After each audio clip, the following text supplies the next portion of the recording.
Bienvenue dans cette nouvelle édition du QG Weekend. Voici les titres de l'actualité. Les opposants politiques africains saluent la décision de la Cour suprême kenyane. Le 1er septembre, elle a annulé pour irrégularité l'élection présidentielle du 8 août 2017.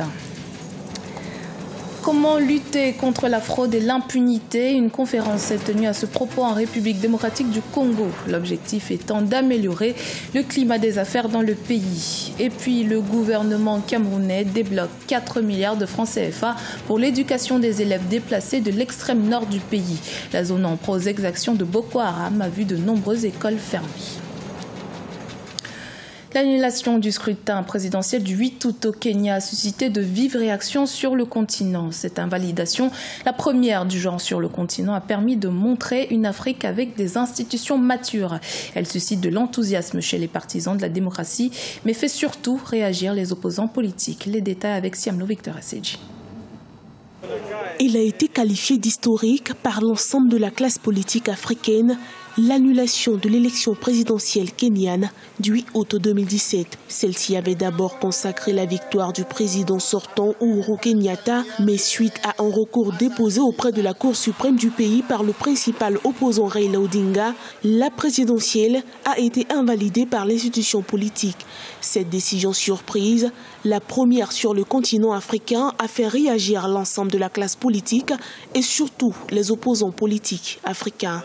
En tant qu'Africaine, je me réjouis de voir que la démocratie est en train de s'ancrer dans nos pays. Je me réjouis qu'il y ait des pays africains où les institutions sont solides et fortes. Nous savons généralement que les cours constitutionnelles, comme la Cour suprême en Afrique, sont taillées sur mesure et servent généralement le parti au pouvoir. Aujourd'hui, c'est un cas d'école. Les juges kenyans viennent de donner une leçon extraordinaire et un modèle à suivre d'indépendance de la magistrature.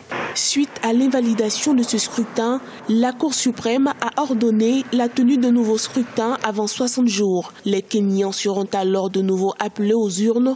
Satisfaction pour l'opposition qui s'était manifestée dans les rues du pays pour dénoncer l'irrégularité du scrutin du 8 août. Les émeutes appelant à la revue du fichier électoral ont fait plus de 20 victimes. Dès l'instant que les premiers résultats avaient été présentés par la commission électorale indépendante, la rue a fini par craquer.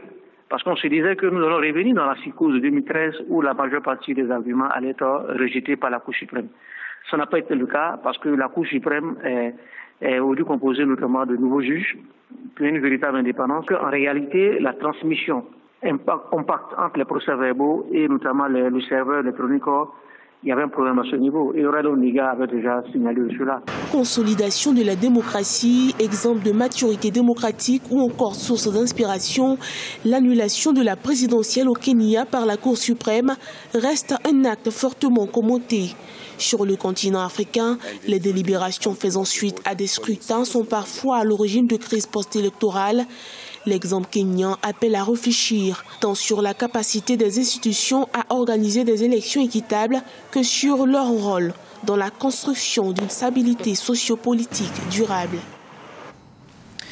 Comment assurer le bon climat des affaires en République démocratique du Congo? Plus de rigueur et lutter contre la fraude et l'impunité, telles sont les résolutions prises lors de la conférence consacrée à cette question. Elle s'est tenue du 29 au 1er septembre à Kinshasa. C'est en présence de plus de 150 opérateurs économiques du pays. Reportage de notre correspondant Jacques Mboka. Redonner confiance aux investisseurs qui œuvrent en République démocratique du Congo, c'est le but de la conférence sur le climat des affaires organisée par le gouvernement congolais du 29 août au 1er septembre 2017. À l'issue de 4 jours de travaux qui ont réuni plus de 150 participants au Kempinski Fleuve Congo Hôtel du Congo, il s'est dégagé la volonté de l'exécutif congolais de sécuriser les investissements en RD Congo. Le gouvernement va organiser dans quelques jours un atelier spécial en vue d'étudier les voies et moyens pour réformer les fonds en comble le système fiscal actuel. Tout le monde sait que notre système fiscal est archaïque, lourd et inefficace. Il favorise la corruption et la concussion, décourage l'investissement et enrichit plus les agents de l'État que l'État lui-même. Parmi les résolutions prises à cette conférence, l'on note le renforcement des contrôles aux différentes frontières, notamment celle de Lufu, frontière avec l'Angola, et de Kasumbalesa, frontière avec la Zambie. À cette dernière, la conférence recommande qu'un mur soit érigé pour lutter contre la fraude douanière. On n'érige pas un mur pour empêcher les Zambiens d'entrer au Congo. Nous érigeons un mur pour arrêter l'entrée frauduleuse des produits qui échappent à la douane. C'est pour empêcher ces voies détournées, ces variantes-là qui se multiplient le long de la frontière qu'on a dit pourquoi ne pas ériger un mur pour qu'il y ait un canal par lequel tout le monde passe. Et comme ça, nous savons effectivement qu'est-ce qui est entré, qu'est-ce qui est sorti. La conférence sur le climat des affaires en RD Congo a révélé par ailleurs plusieurs failles qui mettent l'État au banc des accusés. Beaucoup, parmi les observateurs, estiment cependant que les résolutions de cette conférence ne se concrétiseront que si l'État congolais lutte efficacement contre la corruption et l'impunité, deux fléaux qui rongent la société congolaise. Dans la région de l'extrême nord du Cameroun, en proie aux exactions de Boko Haram, le gouvernement a mis en place un programme d'intervention d'urgence scolaire d'un montant de 4 milliards de francs CFA. Celui-ci permettra de mettre en place des structures pour accueillir et instruire les enfants déplacés. Reportage en correspondant, Chérif Ousmane Bardonka. Le gouvernement camerounais vient de mettre sur pied un programme d'intervention d'urgence scolaire pour la région de l'extrême nord victime des affres de la secte Boko Haram. Doté d'une enveloppe de plus de 4 milliards de francs CFA, ce projet permettra aux écoles fermées dans cette région d'accueillir les élèves déplacés et de fonctionner dans de bonnes conditions. Le Cameroun est un pays qui prône le vivre ensemble et la cohésion nationale. Si ces 4 milliards peuvent aujourd'hui inciter à ce que les écoles qui ont été incendiées, les écoles qui ont été fermées, réouvrent, je pense que ce sera salutaire. Cette décision est l'une des mesures de la 6e session du comité interministériel du 29 août 2017 chargé d'examiner et de proposer des solutions aux préoccupations soulevées par les syndicats des enseignants du primaire. Pour les observateurs, en plus du financement octroyé aux écoles de la région de l'extrême nord, le gouvernement gagnerait à résoudre la question essentielle de l'éducation des jeunes dans cette partie du pays. Quand on a parlé ici de l'extrême nord, il faut mettre en place des mécanismes qui permettent à une nouvelle génération d'hommes d'affaires d'émerger. Il faut une fiscalité cohérente avec le pouvoir d'achat des uns et des autres. Il faut accompagner les ménagères parce que c'est de ça qu'il s'agit aussi. Et à partir de ce moment, quand la cellule familiale est renforcée, le pouvoir d'achat des parents est au rendez-vous, ben écoutez, ils payent l'école de leurs enfants par eux-mêmes. Et pourquoi ne pas veiller à la gratuité de l'éducation? Puisque c'est aussi ça. On peut veiller à la gratuité de l'éducation, on peut construire des cadres scolaires décents. Pour cette rentrée scolaire 2017-2018, le gouvernement annonce également la mise à disposition du personnel enseignant dans les écoles des camps des réfugiés, des régions de l'Adamawa, de l'Est et de l'extrême nord. Dans les régions du nord-ouest et du sud-ouest, l'organisation des cours de rattrapage au profit des élèves est aussi envisagée. À la rencontre du comédien béninois Jean-Louis Kédani. Il a été révélé au grand public le 31 août à la faveur de la représentation de la pièce Symbole et Cymbale au siège du FITEB à Cotonou. Reportage en correspondant Leftiounou, commenté par Idelette Mirabel-Bissou.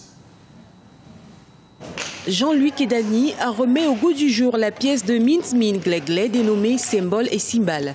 Comédien professionnel béninois, il a exécuté la pièce ce jeudi 31 août 2017 au siège du Festival international de théâtre du Bénin. L'objectif visé est d'éveiller la conscience des Africains sur les richesses socioculturelles du continent. Passionné de lecture et de poésie depuis son cursus scolaire, Jean-Louis Kédani a été bercé par quelques ténors du théâtre béninois comme le feu Théodore Béhanzin.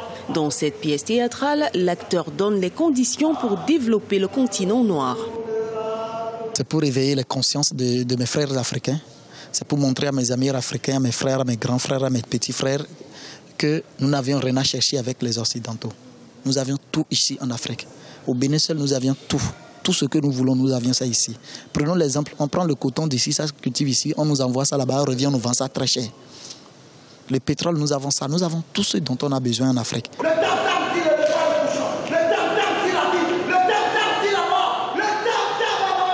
Jean-Louis Kedani est titulaire d'une licence en art dramatique obtenue à l'École internationale du théâtre du Bénin.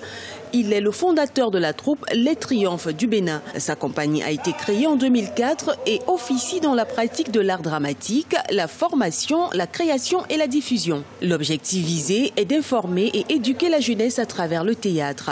Le jeune comédien a partagé la scène avec plusieurs talents du pays, du théâtre classique et populaire. Je l'ai sollicité plusieurs fois dans des créations. C'est son talent qui m'a toujours impressionné. Vous voyez sa taille, il est court de taille, mais débordant d'énergie. Il a assez de choses à faire prévaloir sur la scène, ce qui ne court pas les rues.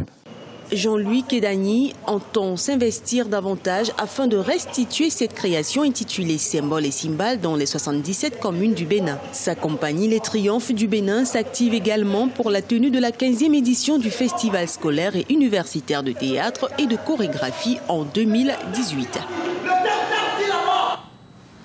Dans l'actualité sportive, le Sénégal avait l'occasion de s'emparer de la tête du groupe D ce samedi 2 septembre dans les qualifications de la zone Afrique pour le Mondial 2018. Objectif manqué puisque face au Burkina Faso, les Lions de la Teranga ont concédé un match nul avec 0 but partout. Dans le groupe B, la Zambie s'est imposée face à l'Algérie sur un score de 3 buts à 1. Dans le groupe C, la Côte d'Ivoire a étrillé le Gabon à Libreville sur un score de 3 buts à 0. C'était le journal de la rédaction. Merci de votre fidélité. Dans un instant, une nouvelle édition de l'actualité sur Africa 24.